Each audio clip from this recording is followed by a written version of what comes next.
Hi, and welcome to the Voice of Bold Business Radio. I am your host, Jess Dewell of Red Direction. Today, you are listening to Quit Being Busy, Take Action.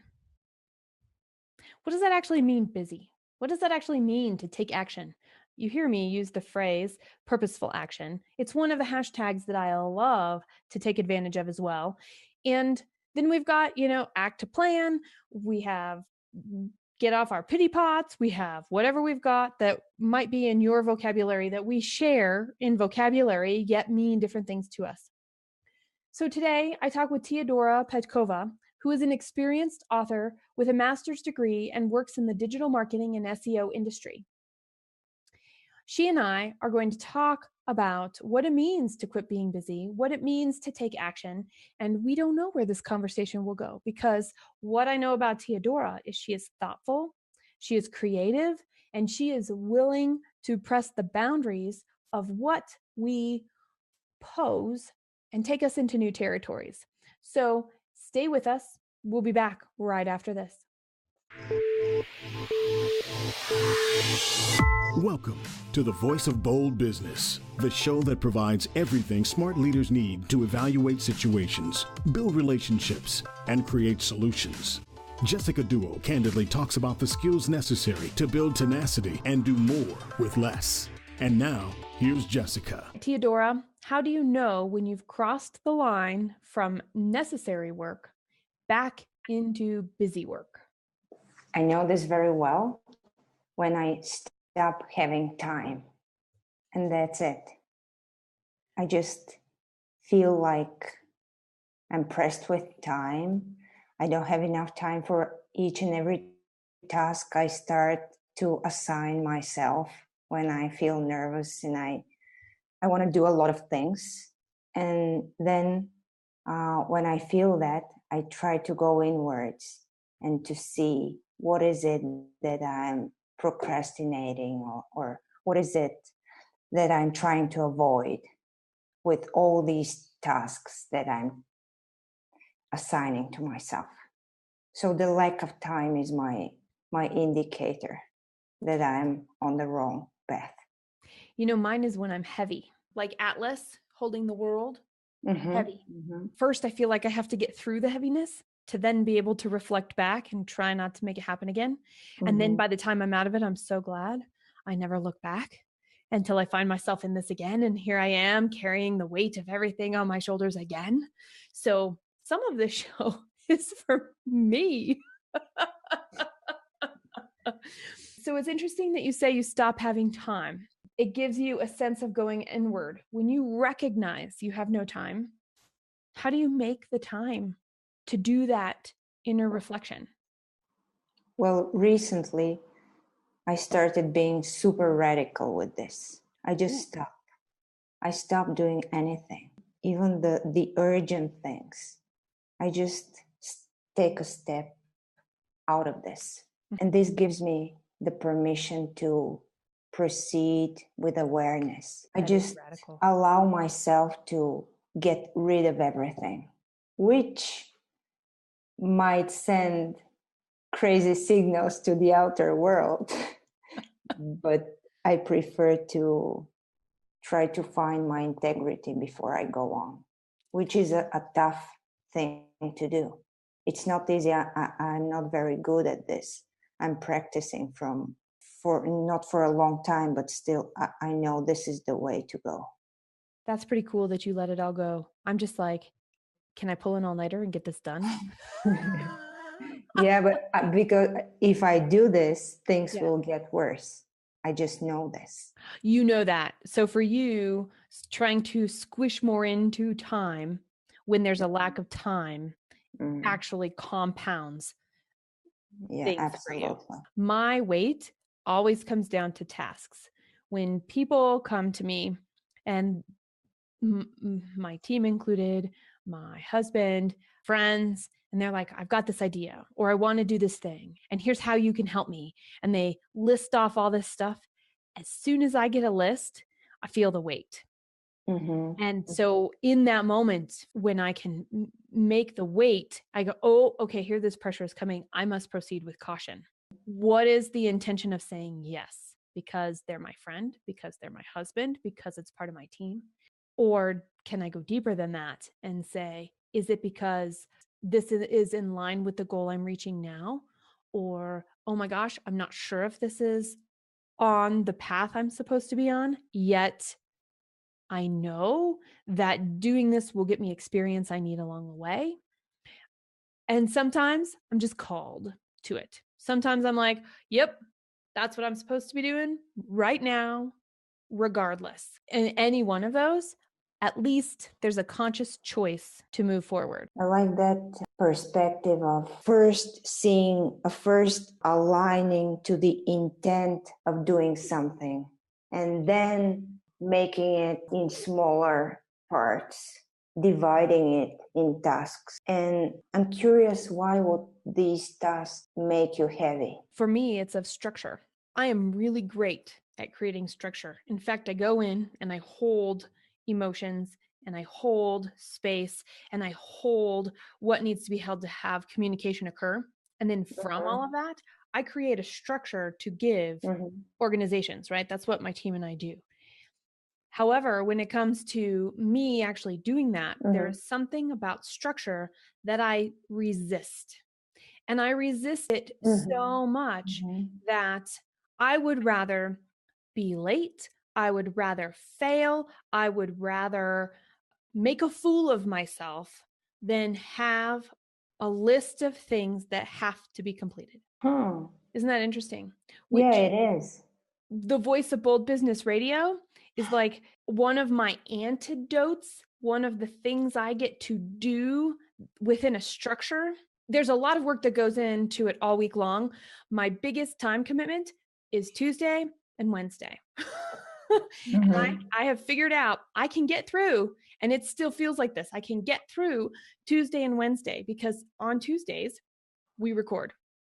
And I love it. It is the highlight. It actually fuels me for everything else I have to do the rest of the week, this particular project. So the steps aren't, while they're hard and I want to resist them, I very much have the desire to make it through because I know what it does for everybody watching, for the people that are on the show, for the people that are with me on the team that are making this show possible. And it can carry me through, but it's hard. I get to the end of Wednesday and I'm like, when can I let go of this list? And if there's anything I have to do on Thursday morning, if there's anything that won't get done on Wednesday night, Thursday, I'm like, it doesn't matter if it's 12 o'clock or 2 o'clock in the afternoon, I'm done for the day. And I go play hooky. I'm like, I'm just going to throw it away. And I say, throw it away, throw it up in the air and see where it lands at that point in time later on. But it's interesting because for me, I have to be very intentional with the amount of structure I give myself. That's totally the opposite of me these days. That's cool. Do you know what I thought? It was a thought and now it's an action. I don't call my things to do tasks. I call them travels. Oh, that's nice. Yeah, I've noticed that when I divide things in tasks, I get into this very mathematical way of ticking the box. Yeah. And that's bad. But if I let chaos on me, and if I myself believe that I will make it through this chaos creatively, amazing things start to happen. When you were talking about the lack of time, is it also just the amount of action, the behaviors that you take that are creeping up and taking up your time that make this chaos show up where you're like, nope, I've lost my integrity, must pause? At this point of my life, I am at the point where trying to tame chaos means I'm scared. That's a creative chaos I'm letting in my life, which is a bit different from yours because you have different things to do. And all I have to do is write and think. And this doesn't happen in tasks or in boxes. I need to let all the elements of life into my mind and heart. And yes, I do have tasks, like I have deadlines and stuff. Yeah. But it's true. I think time is elastic. And you know what? I do too. We're going to bring in my little guy, Carter. We're working through a struggle in the morning. He's in first grade, and getting him out the door to go to school when he wants to build Legos, he wants to read a book, he wants to spend time with me and just have this great in-depth conversation. And I'm like, we don't have a choice here. We've made a commitment to your school. And by the way, right after we commit to having you at school, Mama's workday starts. And so those periods of time where there is no elasticity, and I think there is elasticity in there also, we just haven't found it yet. And I think that is the journey right there, is can we find in the brush our teeth, get dressed, make our bed, make sure we've had breakfast, we have our lunches packed, we're out the door, and in a good mood and still talking nicely to each other is a bonus. We got to a part where we're very contracted, butting up against time, figuring this out. And it's interesting because I get to do self-reflection. And I told Carter this morning, we had gotten up, we're sitting next to each other on the floor, he's looking at a book and he's asking me some questions. So I'm just talking to him. And I brought up this concept of time. And I said, if I could do whatever I wanted as it occurred to me, it would all get done. The thing is, I'm not in this world by myself. And when I'm in this world with other people, my clients, my team, you, Teodora, when I get to have conversations like this, time allows us some sort of a measure that we've arrived, that we have an intention, and then that we can let that intention go. So what I told Carter this morning was, I don't like time either. So I get up a little bit earlier so I have space. However, if I use up all that space by doing one thing, everything else has to just turn lickety-split. I have to get into task mode so we can get into the rhythm of the day with the things that we have agreed to do with everybody outside of ourselves, since we're more than one. Yeah, that's pretty good. How does that feel to you? Do you have a sense of doing that in a different manner through the way that you look at the world? No, I totally understand your perspective. And I also understand that my perspective is a bit lonely. For my work, it does work. But for the shared understanding and the shared spaces you were talking about, maybe it wouldn't work, or it might. I've never tried. Never tried. Yeah. Down the road from the office here, I have a little mail store. So anytime I have to mail a package or drop something in, I go there. 1, because they're cool people. 2, because I can walk and I could use every bit of outside fresh air I can get. And 3, they have very restrictive hours. And I'm only thinking about it in this way because of our conversation. I've never thought of this before, nor did I plan it in any way. They open after my workday starts and I'm really not always around, and they close right around dinner time here. And so I'm like, okay, so I can't go on the way to school. I am lucky if I'm around at lunch to be able to walk on over. So where do I go in? Because if I'm at the point where I'm home, it's the end of the day, I'm making dinner, I've missed the window. So it's somebody else's world and somebody else's reality. This is when we're open. This is when we're here to serve you. And you must show up and meet me somewhere in here. And that space that occurs in this example happens between us and our spouses, us and our teams, us and our friends, sometimes us and the image of us in the mirror. Yeah, that's too fractal. I like that. That's too high a perspective. I've never thought about this, about meeting other people where they are in their reality, in their time and space. Because I'm a dreamer, and I believe that if you have the intent to meet someone, you will meet them no matter their working hours. I do this all the time. I think of a client and within 24 hours, they call me before I have a chance to call them. Mm. I think of somebody who I haven't talked to in a while, or maybe somebody I was expecting to have an email back from and I hadn't heard it. And I'll just go, oh, just sending a thought out to think about you. And then the email comes. Mhm. And is that what you're talking about? Are you talking about even something different? It's part of what I'm talking about. It's the idea of connecting outside the boundaries of formal connection. Yes. The thing is, business is not used to this. Productivity and working hours do not fit metaphysical definitions. Maybe they are our ways to stay true and not to fall down when we are about to fall down. Because you can't always rely on your intuition. Why You not? can, you can, but if you're not good at this, you prefer some frames. You're right. Not only does context matter, our motive matters, doesn't it? Mm-hmm. So if I were to say it differently, and please fill in what I miss, we all have intuition of some sort. We all know when the little hairs on the back of our neck raise and what that means.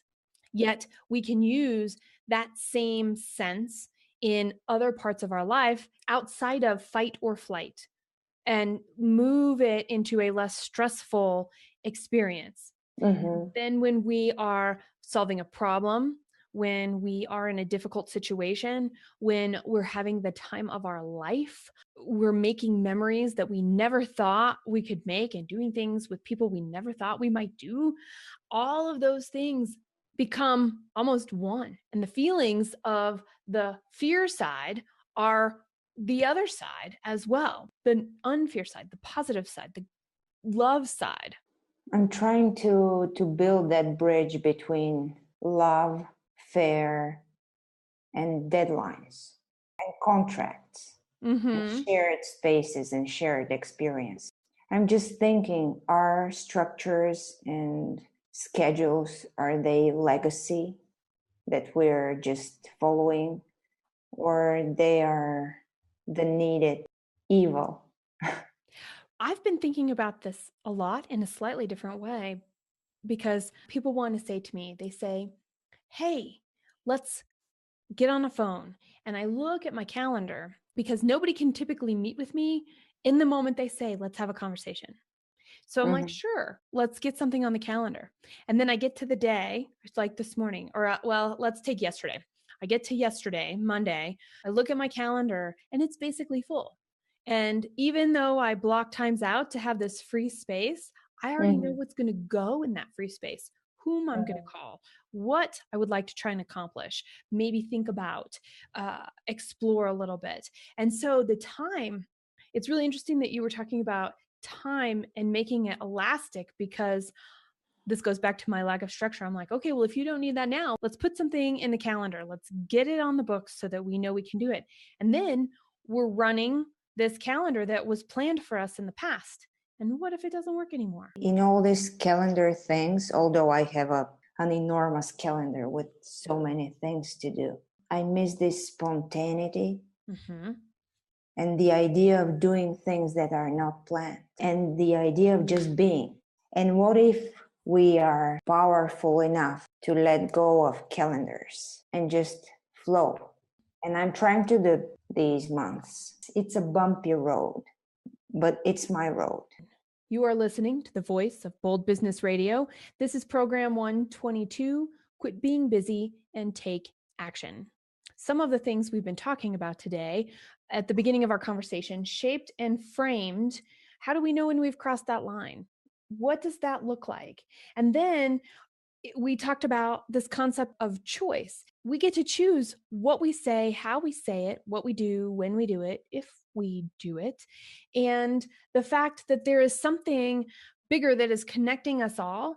And we've even moved into this concept of, what if we let time go? What if we said all the right things will happen no matter what? And all the things that are not supposed to happen that we may have planned in don't really need to happen right now. Otherwise, they would. One of the things that we had been talking about is this concept of love and fear, contracts and connections, deadlines, and what we put into place, and is it really necessary for us to interact with those around us? This kind of took me back again to the idea of creating spaces. Mm-hmm. What if your calendar for today was create a space for? Wouldn't that be great? And then you don't know what will emerge. Maybe a lot of things will emerge, and you will get a lot of things done for a day just because you allowed something greater than you to make its way in your personal environment, in your sphere. Mm-hmm. It's kind of unacceptable because you as an entity, you are giving up control and you are saying, okay, I'm taking a step back. I'm letting all the threads around me weave their fabrics and create something for me upon which I will be able to react. It seems like we would need to shift our minds as a collective for two reasons. Mm-hmm. I'm thinking, for example, the audience of the Voice of Bold Business who are listening in right now, they know they're going to see a show on Tuesday and they know they're going to see a show on Friday and hear or listen or however they tune in. And I have made that commitment to them, which means now I must live up to that commitment, and all of our systems fall in place in that particular agreement, the agreement that I have put out there and the agreement that the audience has said, yes, we accept that agreement. Mm-hmm. And if I look in my work, one of the things that I have is a women's leadership roundtable, and we have a virtual one and we have an in-person one. So I just finished a week or so ago, the first in-person women's leadership roundtable. And I made an agreement as part of that. They come to the roundtable. That was their agreement. My agreement was to take our conversation and be the scribe, the notes that were taken, and send them back out. So I have created a future requirement of my time based off of an agreement of what we came together to do and my role in that agreement. And so does that fit with what you're saying of losing control? Because everything else outside of these commitments I know that I'm making, I feel like I have a lot of space. And I feel like I don't mind committing my time to go have lunch with somebody or to spend an hour together catching up and doing brainstorming on the computer, on a video call like this. That stuff is amazing to me. And I work best when I am physically connected, even if it's through a screen, with another voice and another entity, because I feel so connected to everything that unless I have one place to focus, it's really hard for me to get focused on anything. And so this really brings it home. And I'm like, yeah, I can build on this. Yeah, this is magical. Yeah, I totally get some of the things I do fit there. And maybe the other things I do fit there because I've shown up in some agreement. And I want to do what I say I was going to do now. I think it perfectly fits because it as long as your agreement nurtures you, it doesn't take any of your time. It doesn't take your time. It gives you time. It didn't feel like that this morning when I was writing those notes. That's because maybe that's your monkey mind. Maybe monkey mind is defined this way, or maybe I'm making a new definition. You'll tell me. And that is, once I got started, it was awesome because I relived the experience. I saw each person's face in the room. I had new ideas of my own. For me, it comes back to, I said I was going to do it. I really don't like taking notes. And here I was. Now I've got to send it out. So how long can I procrastinate before I have to do it? But then when I'm in it, you're absolutely right. It's getting over that first step that I'm not going to call it a weakness because it's not a weakness. It's the place where I thrive the most. It's where I do most of my work. Yet for me personally, it's the place I also meet the most resistance with. Resistance. I'm thinking about this. Time and resistance. You know what? I think we feel busy when we feel disconnected. When we feel that something else or somebody else made us do something. This deprives us of the pleasure to take time doing the thing we have committed to do. Because I can instead of I want. Tell me more about this. I don't understand it. When I want to do something, you're right. Time seems to stand still. And in fact, I'm incredibly fast and I can do so much in a small period of time. Yet sometimes getting going is the hard part. Just because I can, I've like, of course. And of course, in this case, I did. It's my thing. I signed up to do the thing. So how about if we switch gears a little? I can put all the dirty dishes on the counter into the dishwasher.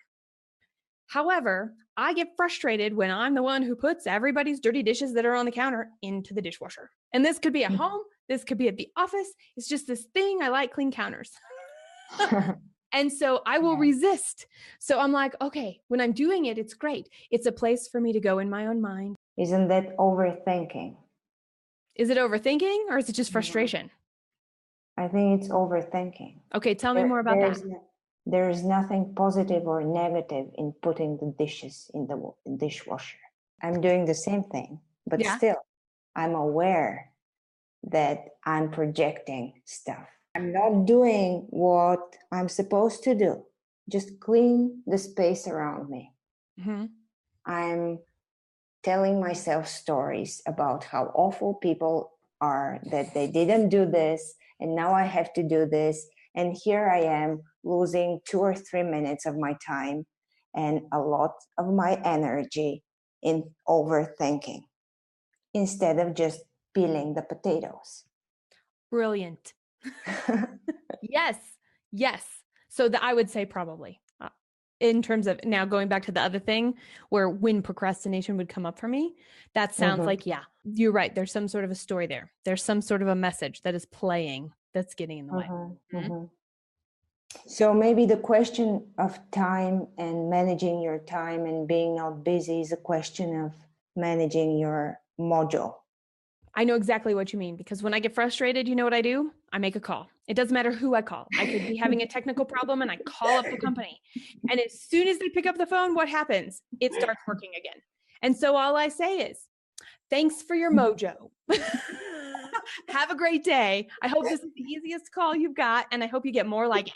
You're acquiring karma points. That's a very good call to have. I've never thought about being busy as just being unsatisfied. For you, it's a lack of time. For me, it shows up as weight. Either way, you're right. That is a great word, Teodora. Unsatisfied. If that's what we're putting out, that's what we get back. And I say if. When we put that out, that's what we will get back. We know that. We don't know if it will be instantaneous. We know it will come. We also know that, and I don't know what your experience is. Mine is those karma points you were talking about. They come back really fast when it's not good. And they come back just as fast when they are good. It's up to us to notice. We're always like, oh, what did I do to deserve this karma? When we're having a hard time or everything's not going our way. Yet, do we ever look around when things are going great and go, yeah, look at all this karma I've put out there and it feels good. I've got love. There are no problems today. I think we need to call out love more. And we need to connect to ourselves more often.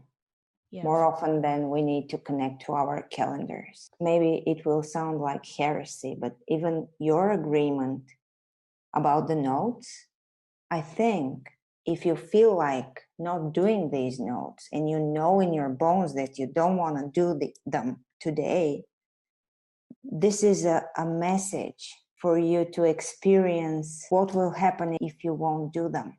Or if you tell these people, tell the women you have agreed with that you don't feel like doing this. Very often we're so busy doing things that we forget that if we don't do something, this is also a choice and it will lead to actions and it will lead to results.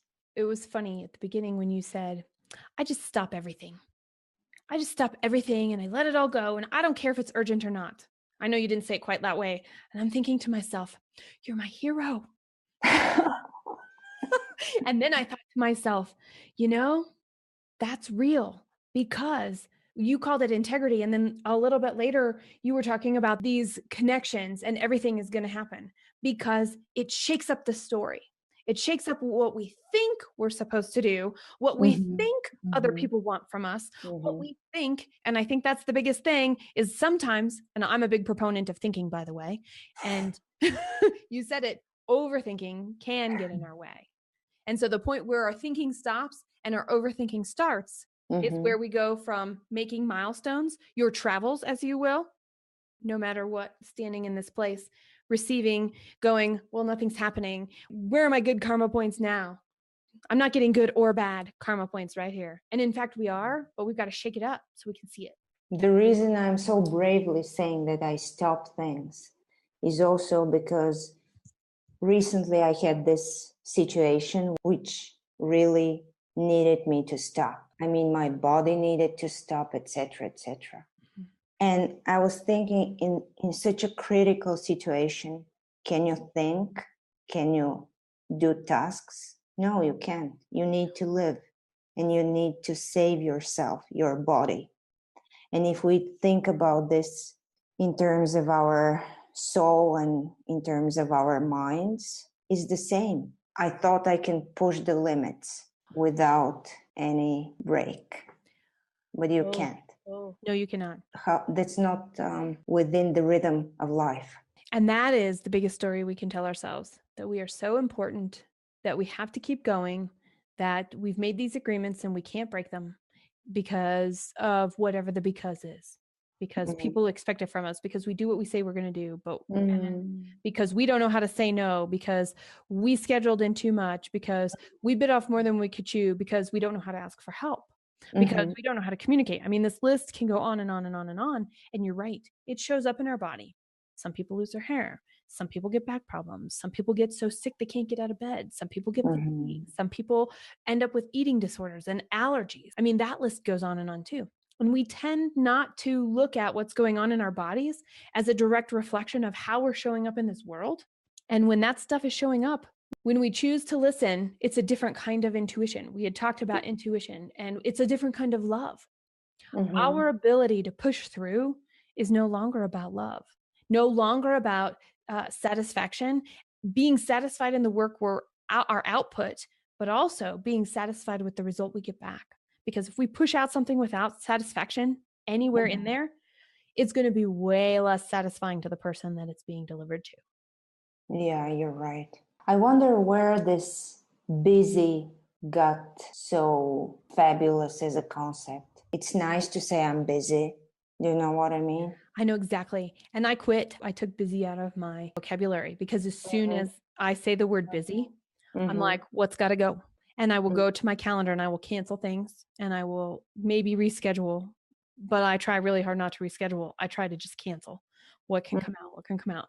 I know for me, my time is used in a lot of different ways. However, I don't feel busy. I've got volunteer stuff that I do. I have things I'm around just to be at home when I'm at home, just so that the kids can come, and we've got one parental set of eyes on them from the kids in the neighborhood. We're all just doing our part to keep these guys and the little guys and the little gals on track and accounted for. And then we've got these things that we want to do to give to our generation beyond us. And that's where I volunteer. I volunteer with young adults all the time. I spend a lot of time there. And yeah, it can get hard. And yeah, I can be physically tired. However, once I'm there and in it is the most rejuvenating thing ever. And so I sleep better. I'm filled with activity. My body's on the move, my brain's on the move. And it's when that's happening that the other spaces, the space you create in the calendar, who's going to come out of there? Sometimes it's when I don't sing in the shower, but I end up talking to myself like I'm having a conversation right here with you, Teodora, because it's like, right. And if I don't say it out loud, I'm not going to remember, but that's such a great idea. Or, oh, I've got this other thing that I've been avoiding and I am so excited about it because I had no idea, but I understand. I had this vision, this idea of what's going to come by the action I've been avoiding. That's absolutely beautiful. And sometimes this rhythm, do you work in rhythms? I've tried to switch from schedule to rhythm. No, what's that? We've been talking a lot about calendars and I'm thinking, okay, so In our house, we eat breakfast together. My son and I do. And at dinner, all three of us eat dinner together as often as possible. So that's a rhythm of our house.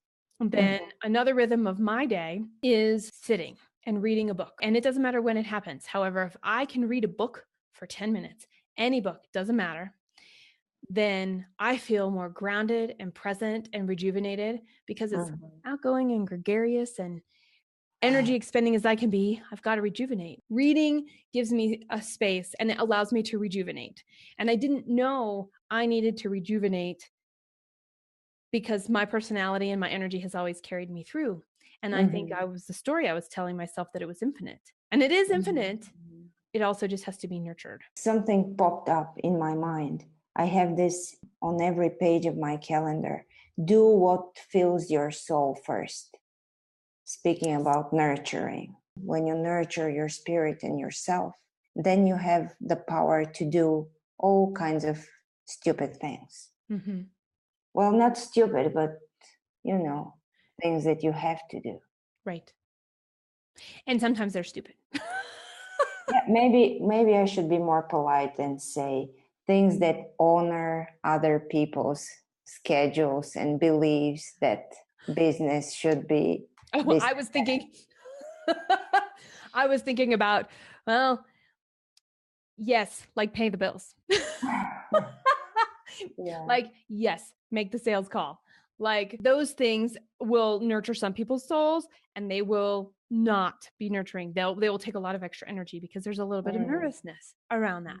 And recognizing where that anxiety comes from, when that anxiety pops up, is the first clue to go, hey, can we make a space to, and maybe this is it. Maybe there's a space that all that stuff goes into. So I'm doing all the things that create anxiety. I'm going to, small period of time, check them off. And I'm going to do it right after something nourishing or right before something nourishing. I'm not sure about this. Okay. I'm thinking about, again, anxiety as a portal, as a door towards another path. Why is this anxiety? Why do you not want to do this? So instead of finding the energy to do something that makes you anxious, why not find the power to understand what is it that makes you anxious and change it? But you can't do this on Monday.